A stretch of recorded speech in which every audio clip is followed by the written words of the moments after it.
As a beginner, your first experience in the water can be quite intimidating. These 9 rules will clarify what a surfer calls surf etiquette.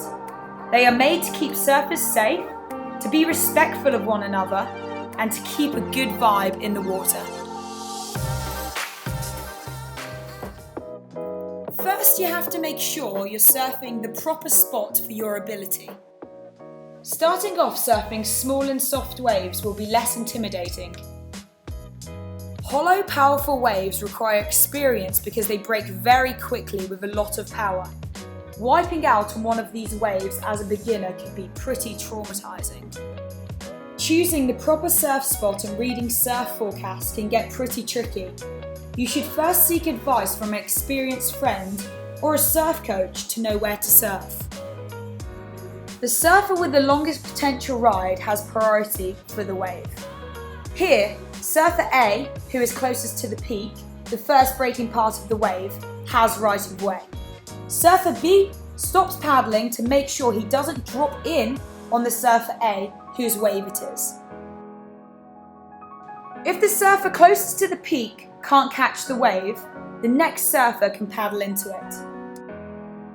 In this situation, surfer A can't ride the wave the way he wants to, because surfer B just dropped in on him and he is in his way. Drop-ins can cause collisions, frustrations, and injuries. To avoid these uncomfortable incidents, look at the peak as you paddle for the wave. Check if somebody else has the right of way.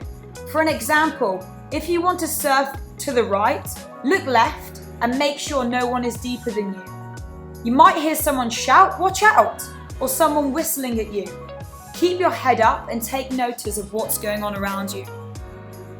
Once you actually are on your feet and you've realised you've dropped in on someone, it's actually not too late to fix your mistake. You can probably just go over the shoulder and off the back of the wave, potentially not even disturbing the surfer with priority. Here are some variations and exceptions. Sometimes surfers ride the wave but they don't make it past the section and get caught in the whitewater. If you're 100% certain that the surfer will never make it past the whitewater, you can theoretically catch the wave. Take note that paddling excessively on the shoulder can ruin another surfer's ride. It can make the wave crumble faster than it would do otherwise, making a snowball of white water right in the way of the surfer. Some waves can offer both a left and a right. They are commonly known as A-frames. In this case, 2 surfers can split the peak and each surf their side. If you see a beginner surfer going completely straight and not following the line, or somebody falling off, and you are the next in line, you can catch the wave. Snaking can often be perceived as even more offensive than dropping in, because it's usually done by competent surfers and know exactly what they're doing. Snaking goes as follows. Surfer A has been waiting his turn and begins to paddle for an incoming wave. Surfer B, the snake, waits for surfer A to be focused on paddling to the wave and then paddles inside or closer to the peak to claim the wave. As both surfers take off, it appears that surfer A is the one who's dropped in on surfer B's wave, when actually he is the one with the right of way. As you paddle out to catch some waves, you must do your best to not get in other surfers' way. Don't paddle where most waves are crashing and where the majority of surfers are riding. Instead, try to avoid other surfers' paths when you're paddling back out. As you paddle back, you might find yourself in front of a surfer riding a wave towards you. You must try to avoid getting in his way by either paddling towards the whitewater or further out on the shoulder as much as possible. You need to be careful. You don't want to paddle over the face of the wave to make your life easier. You'll be getting in the way of a surfer and potentially ruining his wave. Spots with consistent takeoff zones such as reef breaks and point breaks offer the possibility of having every surfer taking turns. Surfers wait in line and let each other take waves one after the other. The one who has been waiting the longest will sit at the beginning of the line closest to the peak. and will be the next to paddle for a wave without hassling from other surfers. The surfer paddling back from the wave respectfully sits at the end of the line and will be the last one in the group to take a wave. Beach breaks have many takeoff zones. Each zone can have its own individual lineup, so be aware if you change spots in the water. When spots are too crowded, lineups can fall apart because there's simply too many people in the water. In this case, the rule that stands is the drop-in rule. If you paddle for a wave but you don't catch it, you must go to the end of the lineup.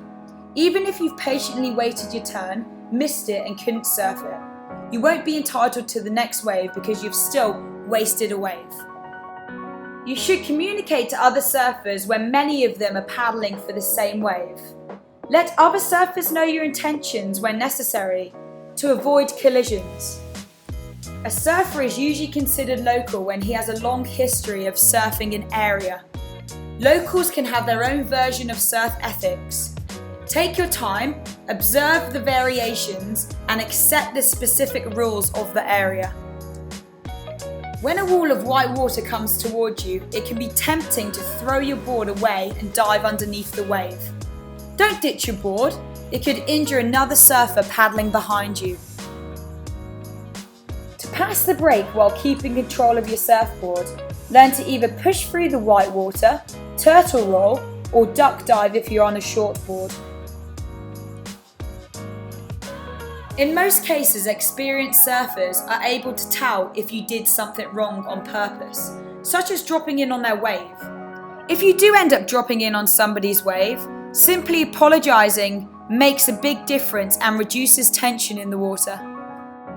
If you're a beginner or intermediate surfer, looking to learn to surf or improve your skills, head over to thelivemoremagazine.com to unlock your surfing potential and get ready for your next surf trip. If you want to share anything with us that has made you question how to act in the water, or if you have any questions regarding the proper surf etiquette, please let us know in the comments below.